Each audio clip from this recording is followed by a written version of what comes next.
perjalanan yang baru bersama Tuhan.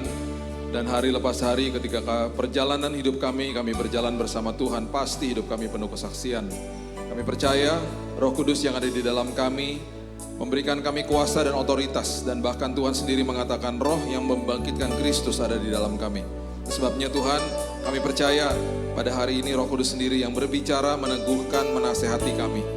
Dan kami percaya kami terus bertumbuh di dalam kasih karunia, supaya kami tidak tersesat atau kehilangan pegangan. Hanya di dalam nama Tuhan Yesus, kami sambut firman kebenaran, kita sama-sama katakan, amin, amin, amin, amin, amin, amin. Silakan duduk. Shalom.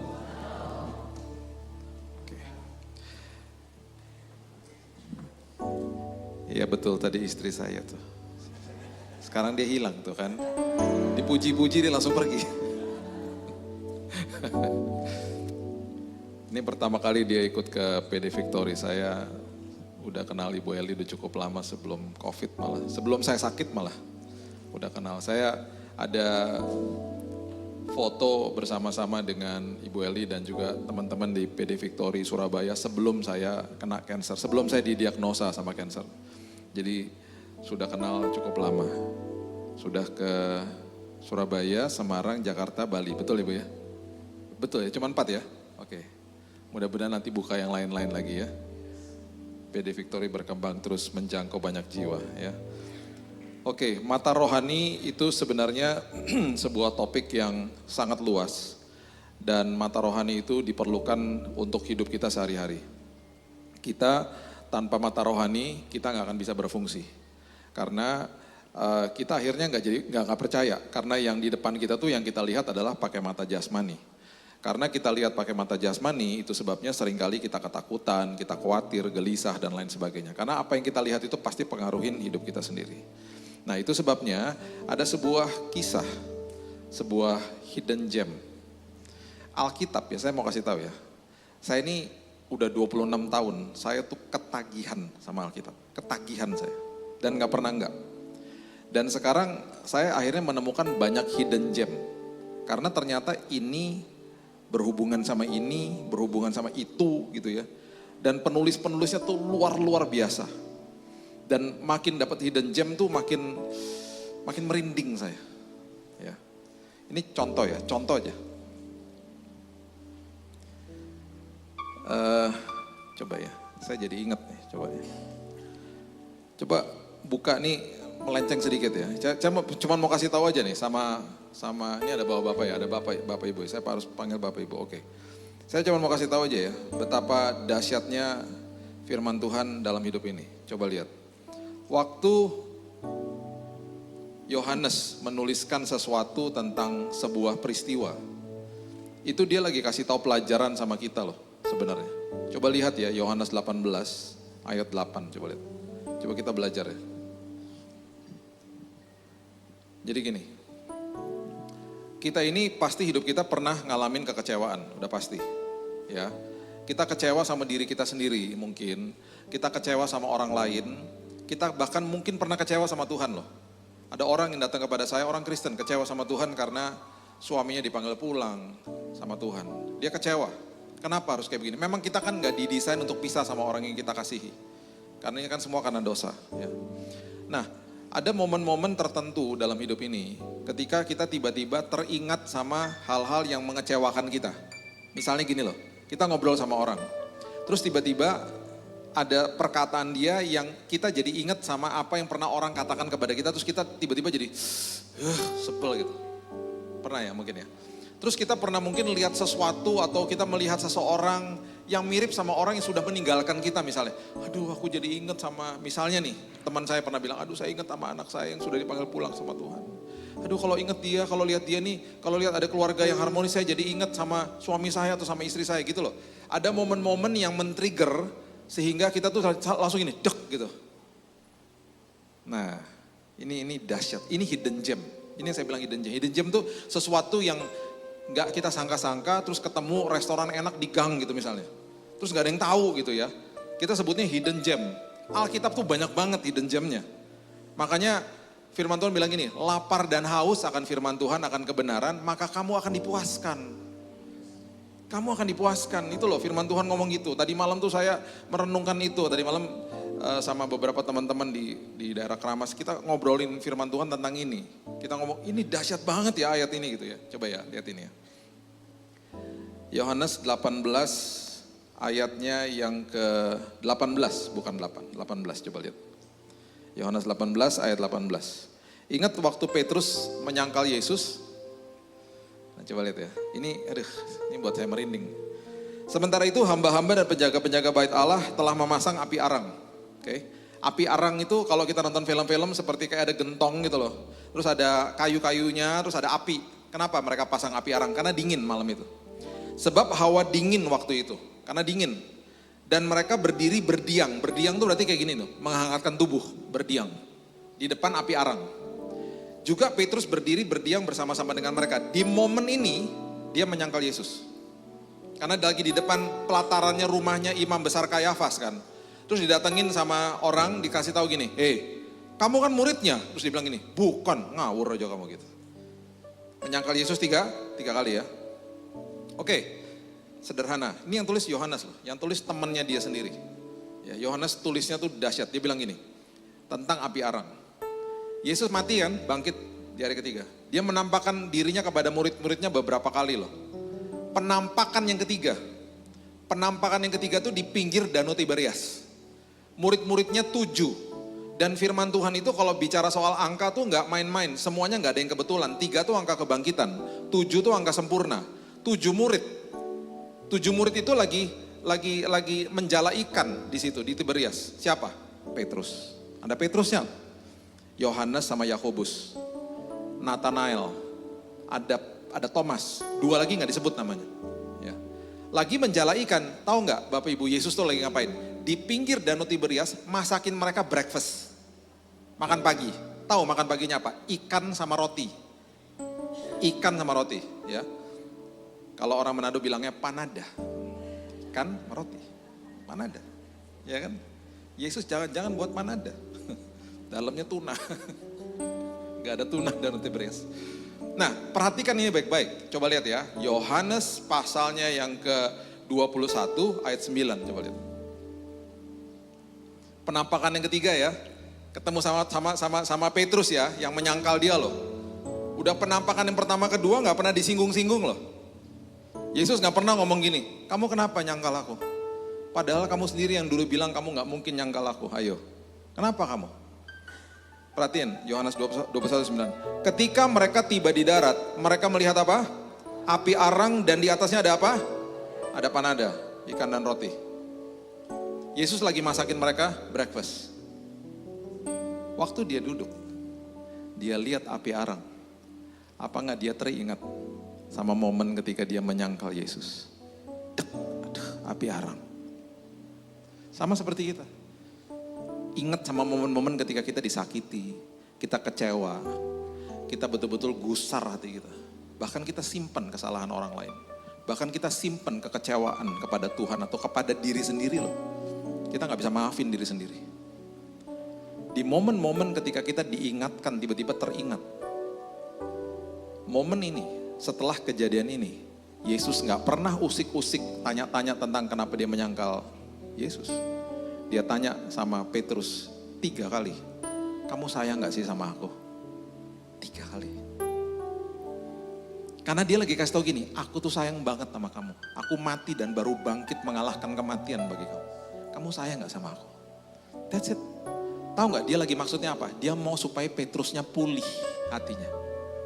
Setelah 3 kali ditanya, 3 kali juga dia ngomong gini, nak, gembalakan domba-dombaku nak.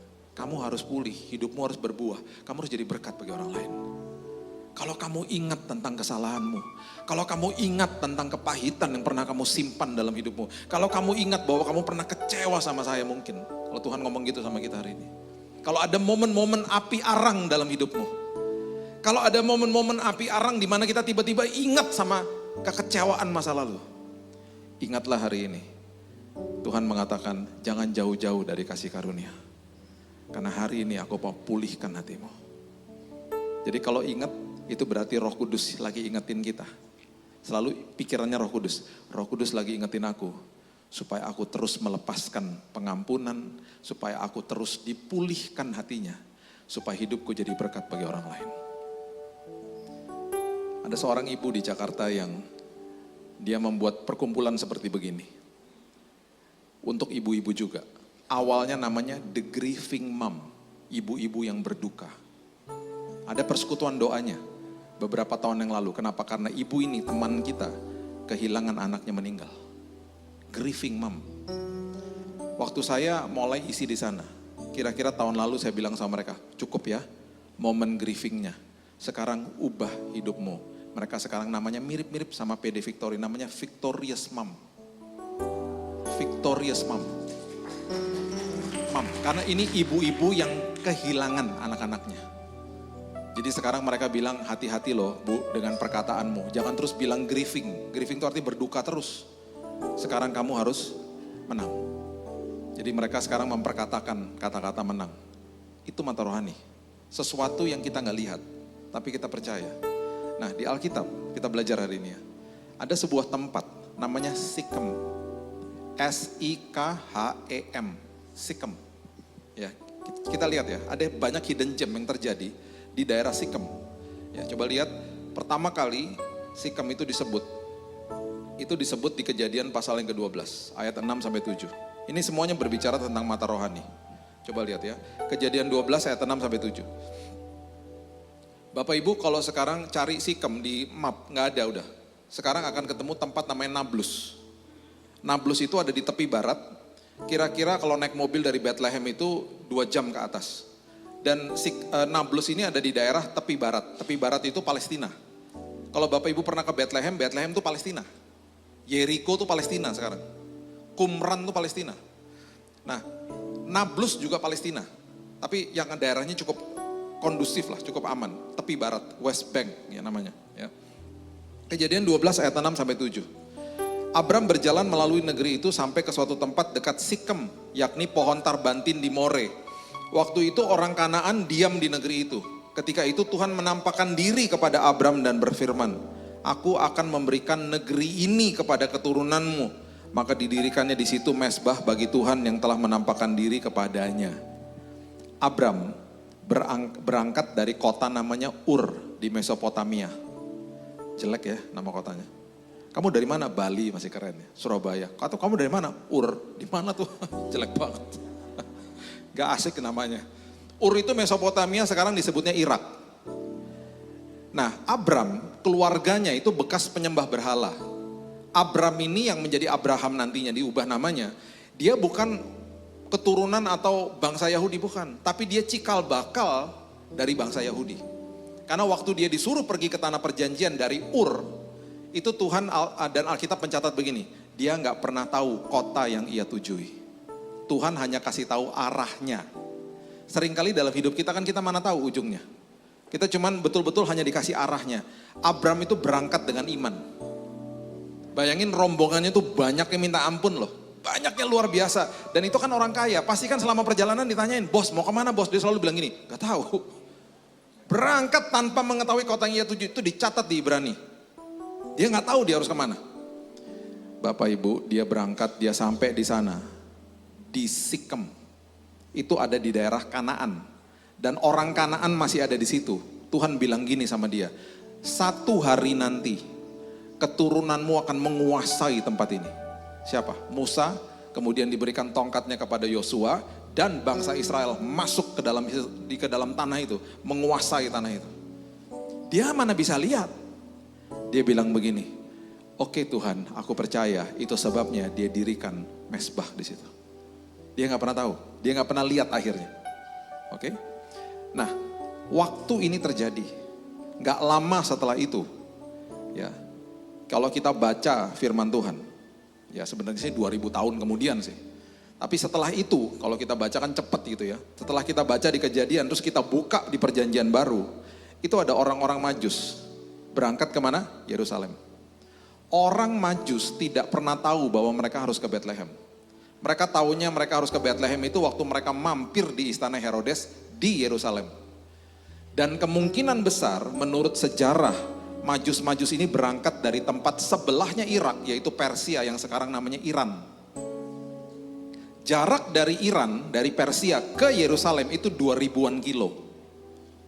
Dan perjalanan dengan kuda, keledai, dan onta pada saat itu membutuhkan waktu 3 bulan. Sekarang, kalau misalnya mau pergi ke Bali, ke Jakarta, ke Surabaya kan gampang. Kita bisa ngomong dari kemarinnya misalnya. Di Jakarta kan banyak yang suka ke sini. Cuman kuliner sebentar, 1-2 hari pulang. Besok Bali yuk, yuk. Gitu. Kenapa? Naik pesawat, 1 jam sampai. Dulu kan gak mungkin Majus ngomong sama temennya, Yerusalem yuk, yuk, seru juga ya. Gak mungkin 3 bulan. Kalau ada pesawat jalan tol sih gak apa-apa. Kemana? Yerusalem. Berapa lama? 3 bulan. Seru juga ya. Yuk berangkat yuk besok yuk. Gak mungkin. Mereka berangkat dengan iman. Dan mereka gak pernah tahu loh mereka harus ke Bethlehem. Itu kisah tersendiri lah. Saya cuma mau kasih tahu aja, itu ada gambarannya. Ada korelasinya, Alkitab tuh selalu nyambung. Karena yang ngarang cuma 1 orang kok. Lewat beberapa penulis. Di jangka waktu 1400 sampai 1500 tahun. Di tempat yang berbeda-beda, dalam budaya, kultur, bahasa yang berbeda-beda. Semuanya nyambung loh. Ini buktinya nih, tentang Sikem ini loh. Ya, terus sekarang kita baca. Keturunannya Abraham. Siapa anaknya namanya? Ishak. Cucunya siapa? Loh, siapa cucunya? Musa, ngawur aja. Cucunya siapa namanya? Yakub. Ya, Yakub ada masalah sama siapa? Esau. Yakubnya kabur. Lagi on the way ke Betel, lihat apa yang terjadi. Coba lihat. Kejadian pasalnya yang ke-33 ayat 18 sampai 20, coba lihat. Kejadian 33 ayat 18 sampai 20. Dalam perjalanannya dari Padan Aram sampailah Yakub dengan selamat kemana? Sikem, tanah Kanaan. Lalu ia berkemah di sebelah timur kota itu. Kemudian dibelinya lah dari anak-anak Hemor, bapak Sikem sebidang tanah. Jadi rupanya Sikem ini nama seorang bapak. Dikasih tanahnya, namanya disebut karena dia. Tempat ia memasang kemahnya dengan harga 100 kesita. Ia mendirikan mesbah di situ dan dinamainya Allah Israel ialah Allah. Oke. Sekarang cucunya nih, Yakub mampir juga ke Sikem. On the way ke Betel. Dan ini masih jadi padang gurun. Oke?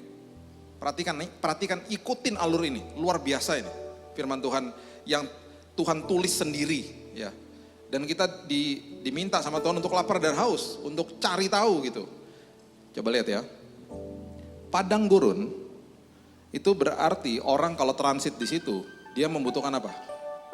Air loh. Ternyata menurut sejarah yang digali sumur-sumur di Sikem itu dalamnya sekitar 40 sampai 60 meter baru dapat air. Jadi dalam sekali. Oke. Ternyata setelah 1800 tahun setelah kejadian ini, sumur itu masih ada. Dan airnya masih ada, masih membual-bual airnya.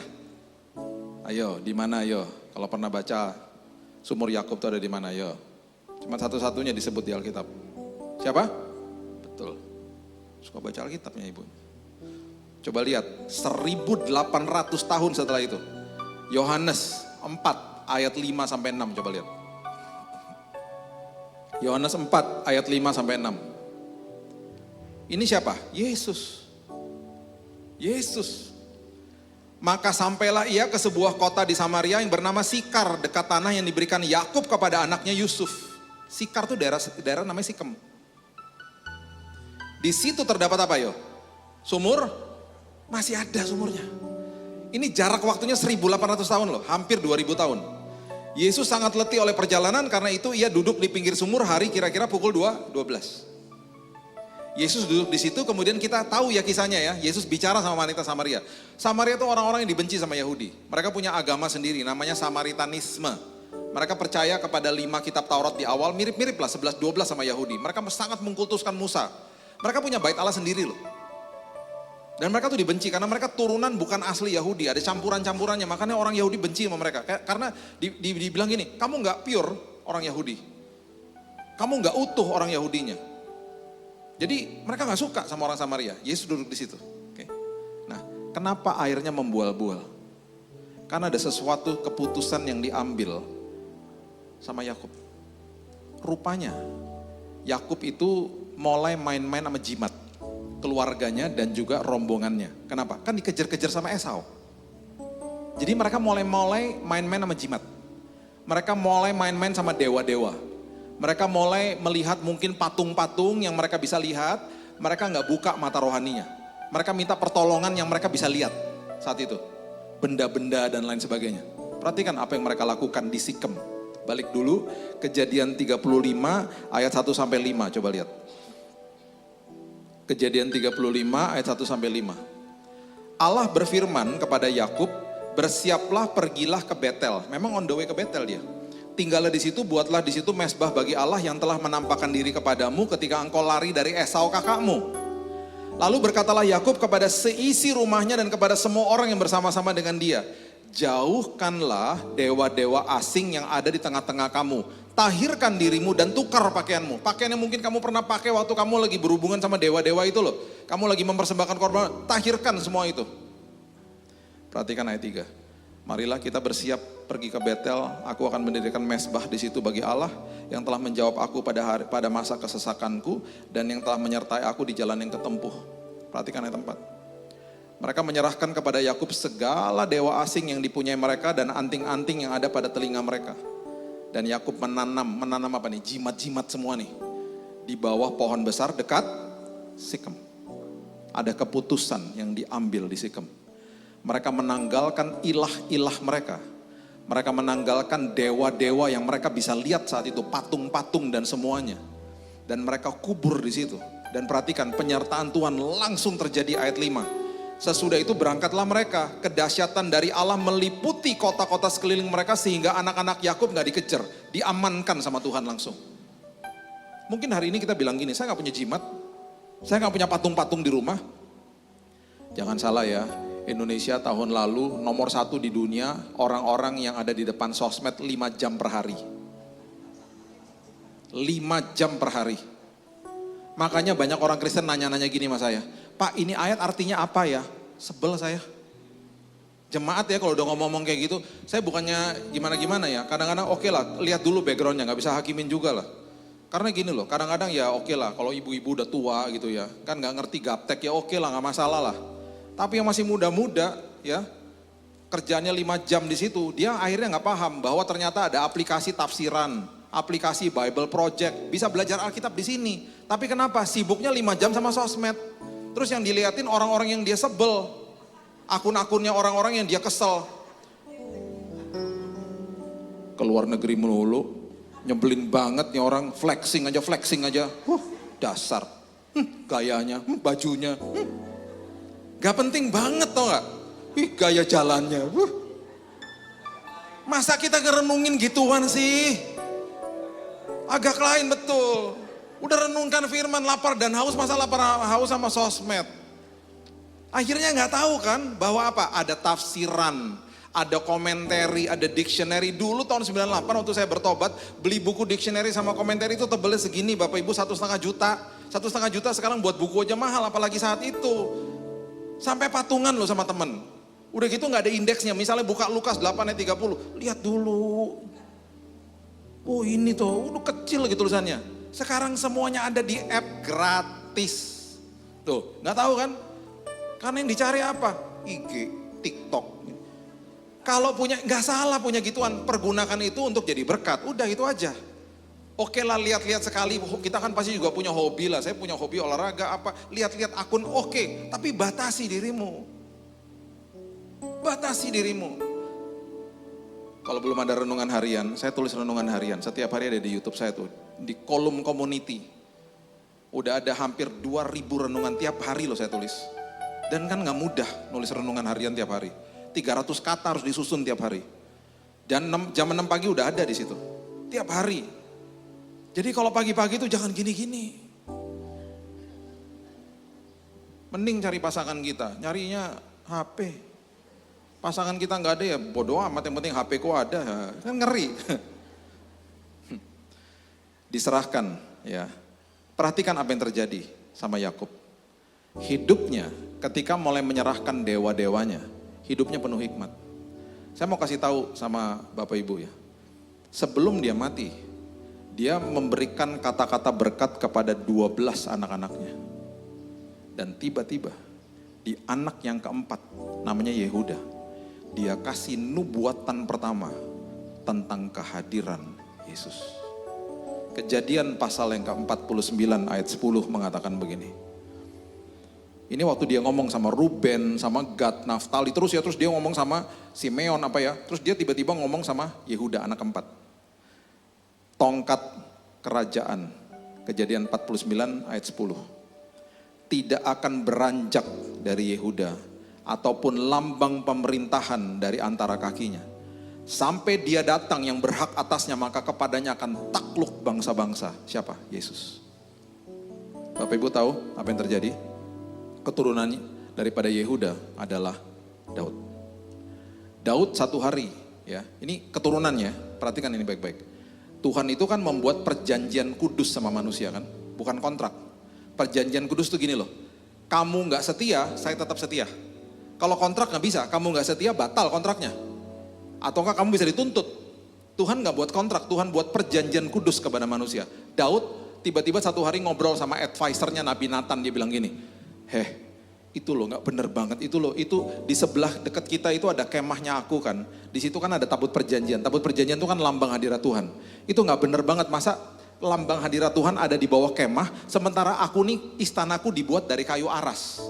Gak pantas dong, itu bangunin bait Allah tanya sama Tuhan. Nabi Nathan balik, setelah ngobrol sama Tuhan, Nabi Nathan bilang gini, bos gak usah bos, kata Tuhan, nanti biarkan anakmu aja yang bangun. Siapa namanya?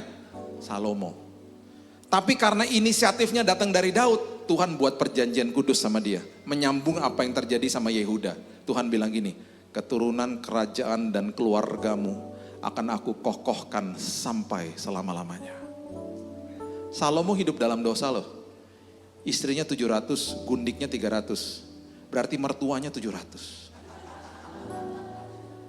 Mertua satu pasang udah repot. Mertua 700 selamat aja deh. Ya. Kecuali mertua saya. Bukan karena ada istri saya, bukan. Saya begini sama mertua saya. Mereka udah berapa? 80, 83 dan 85. Luar biasa. Kalau orang Cina ngomong Sunda.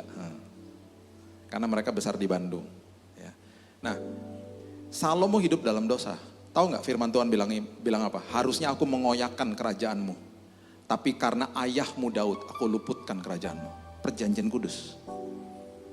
Ini semuanya cikal bakalnya gara-gara ya nenek moyangnya yang namanya Yakub membuat keputusan menyerahkan ilahnya, mau percaya kepada Tuhan yang dia gak bisa lihat. Mata rohani dibukain, berdampaknya keturunan loh. Dan apa yang terjadi? Akhirnya keturunannya dia ada yang ngawur-ngawur juga, ada namanya Raja Ahaz. Raja Ahaz ini di Yesaya pasal yang ke-7, pertama kali kalau Bapak Ibu mau lihat kata Immanuel, keluarnya tuh di Yesaya 7. Semua raja-raja tuh selalu ada nabi-nabinya yang mendampingi. Yang dampingi Raja Ahaz nabinya siapa? Yesaya. Nah Yesaya itu bilang begini sama Raja Ahaz, kan dia lagi dikepung. Dia tuh rajanya kerajaan Yehuda, dikepung. Dia bilang gini, Raja udah tenang aja. Tuhan yang mau menyertai Anda adalah Tuhan yang nanti akan menjelma jadi manusia 700 atau 800 tahun setelah ini. Namanya disebut Immanuel. Allah beserta dengan kita.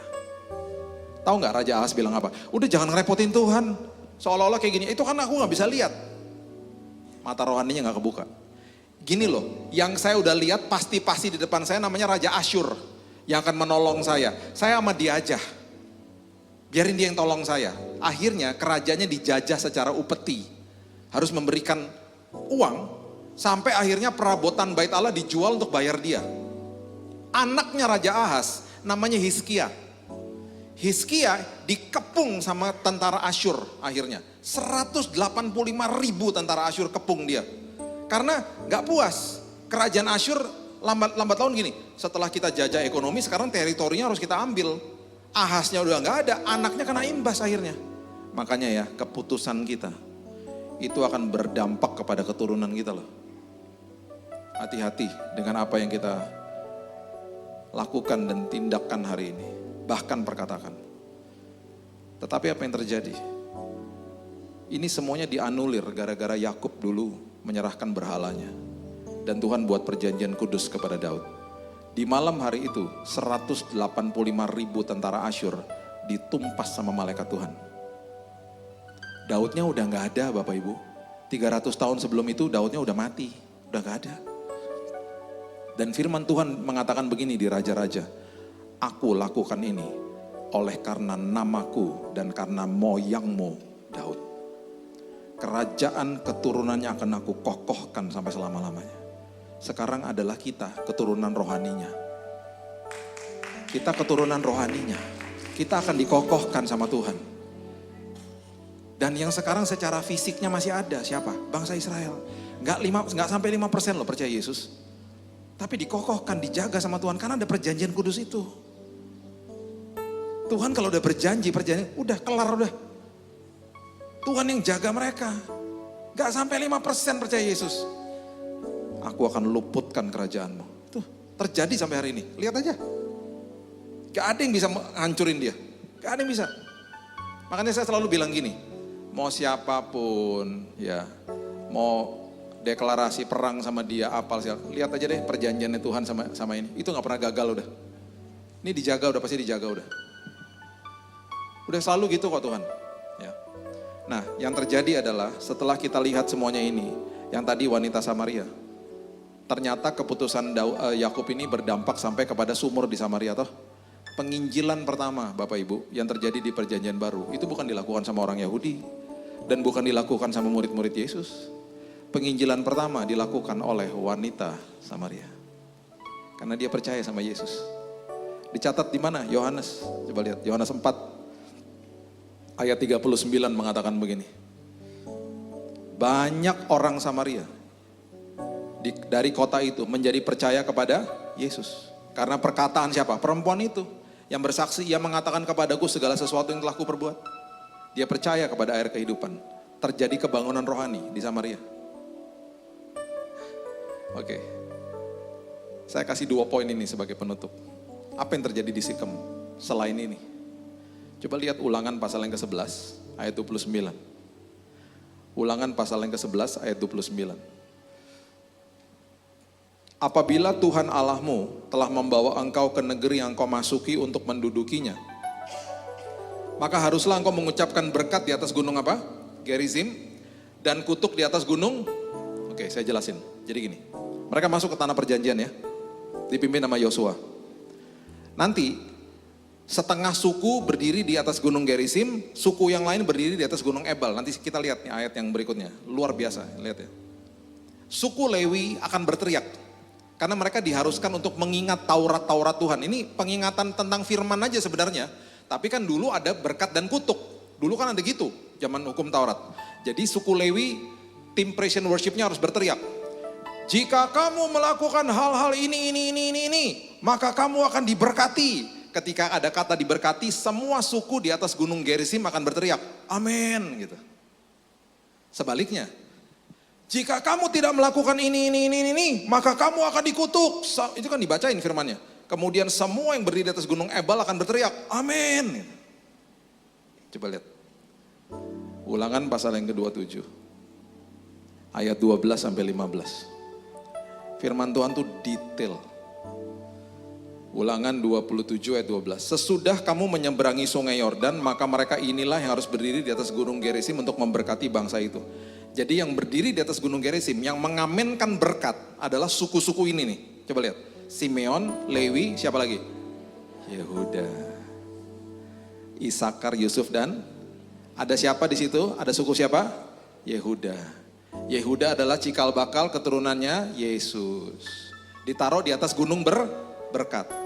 Bukan di atas gunung kutuk, di atas gunung berkat. Dan mereka inilah yang harus berdiri di atas gunung Ebal untuk mengutuki. Suku-suku siapa? Ruben, Gad, Asyar, Sebulen, serta Naftali. Oh itu suku-suku yang lain. Nah ini dia nih, ini contohnya nih. Maka haruslah orang-orang Lewi mulai bicara mengatakan kepada seluruh orang Israel dengan suara nyaring nih. Yang dibacain tuh gini. Terkutuklah orang yang membuat patung pahatan, tuangan kekejian bagi Tuhan, buatan tangan seorang tukang. Yang mendirikannya dengan tersembunyi dan seluruh bangsa itu karena terkutuk yang di atas gunung Ebal berteriak, amin. Tahukah Bapak Ibu apa yang terjadi? Semua berkat yang dikatakan di atas gunung Gerizim, hari ini membuat gunung Gerizim berbual-bual mata airnya. Dan karena kutuk dikatakan di atas Ebal, gunung itu hari ini atau bukit itu kalau kita hampiri, kering kerontang. Tahukah Bapak Ibu, di antara Gerisim sama Ebal itu adalah dataran Sikem. Dan karena mata air yang keluar dari Gerisim, mata air itu mengalir ke Sikem. Tadi kita lihat ya, Sikem itu tadinya kan padang belantara. Harus gali sumur toh di situ. Sekarang Sikem subur. Karena ada berkat dikatakan di atas Gerisim. Hati-hati dengan kata-katamu. Hati-hati dengan perkataanmu. Karena apa yang kita katakan itu akan memberikan kehidupan dalam hidup kita. Itu sebabnya kematian dan kehidupan itu berasal dari mulutmu. Saya suka bilang begini kalau lagi seminar orang tua. Bapak Ibu jangan ngomong sama anaknya gini. Jangan nyebrang sembarangan, ketabrak mobil kamu. Nah, ngutukin anaknya loh. Harusnya ngomongnya apa? Jangan nyebrang sembarangan ya nak, bahaya. Udah cukup. Karena banyak orang nyebrang pernah ketabrak. Tapi nggak ngutukin dia kan. Nak jangan naik-naik dong nak, nanti kamu jatuh loh. Kamu jatuh beneran ntar dia. Kamu jangan naik-naik ya nak, bahaya. Banyak anak-anak seperti begitu mereka jatuh. Beda toh, memberikan fakta, bukan anaknya dikutukin. Hati-hati loh. Mungkin suami kita lagi gak ada hari ini. Jangan ngomong sama teman-teman kita ngomong begini. Dasar tuh emang suamiku brengsek terus dia nanti. Bilang apa? Betul dia lagi gak ada. Betul dia lagi jauh dari Tuhan. Tapi aku berkati hidupnya. Aku perkatakan kata-kata berkat buat hidupnya. Aku adalah pilar doa di rumah ini. Dan aku percaya satu hari kelak dia akan kembali bertelut lutut menyatakan Tuhan adalah Tuhan atas hidupnya. Perkatakan kata-kata berkat bahkan kepada anak-anakmu. Tuhan, memang dia lagi kabur. Dia lagi narkoba Tuhan.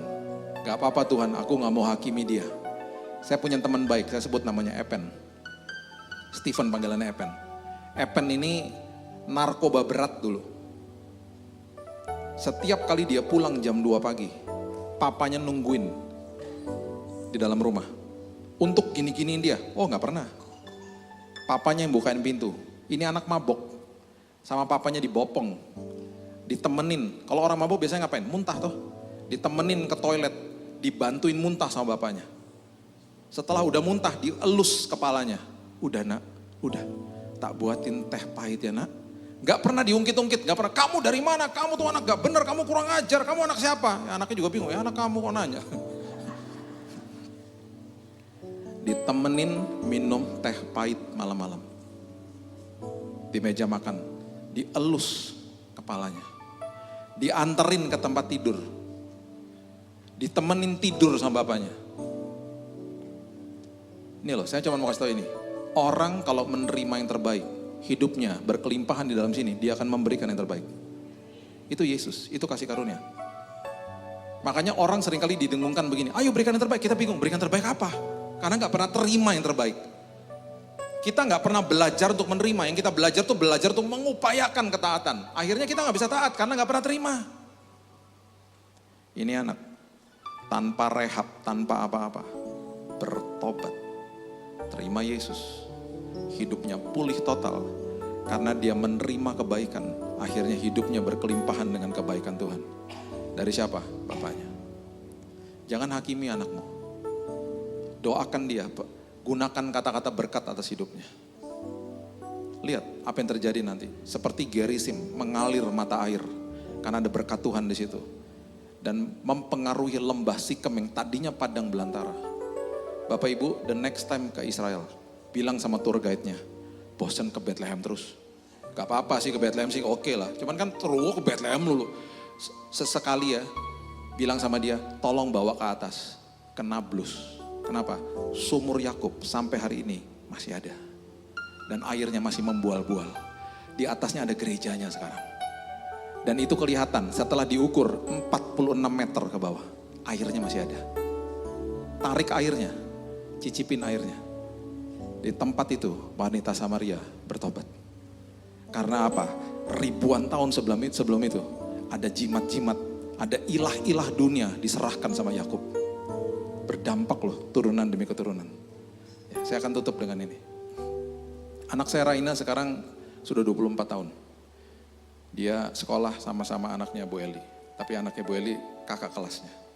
Dia baru lulus 2 tahun lalu, sekarang dia udah kerja, masih tinggal di Los Angeles. Dia mengagetkan saya 5 bulan lalu. Dia bilang gini, Dedi aku mau ambil S2.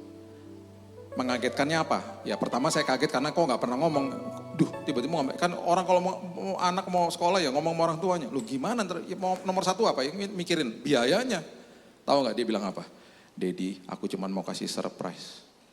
Aku sebentar lagi akan ambil S2. Aku akan bayar sendiri. Dia udah nabung selama ini. Dia nabung, dia hidupnya sederhana. Dia tuh selalu kalau pakai baju sederhana. Dia bukan tipe-tipe yang belanja enggak, sederhana. Dia bilang aku sudah nabung dan dari kerjaanku udah cukup. Bahkan aku bisa nyicil mobil, aku bisa nyicil tempat tinggal dan sekarang aku mau bayar sekolah sendiri. Terus dia bilang gini, terima kasih ya Dad, aku udah diajarin kebenaran firman sehingga aku lapar dan haus sampai hari ini. Dia khotbah di 2 gereja setiap bulan dari tahun lalu untuk anak-anak youth. Hidupnya diserahkan untuk Tuhan. Ya. Anak ini waktu usia 4 tahun kena gejala pneumonia, radang paru. Dokternya bilang gini, ini karena bapak dulu pengidap asma, keturunan Pak. Dokternya keluar dari kamar, kan saat itu dia lagi dirawat di Medistra. Saya bilang gini sama dia, kakak besok kalau sampai ada orang-orang datang ke kamar, kan pasti ngomong gini, aduh kamu sakit ya, kan biasanya kan begitu ya. Anak kecil, kamu harus bilang gini, enggak aku udah sembuh dalam nama Yesus.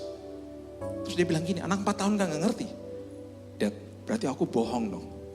Bukan bohong, itu namanya pernyataan iman. Makin bingung dia, apaan itu pernyataan iman? Gak ngerti.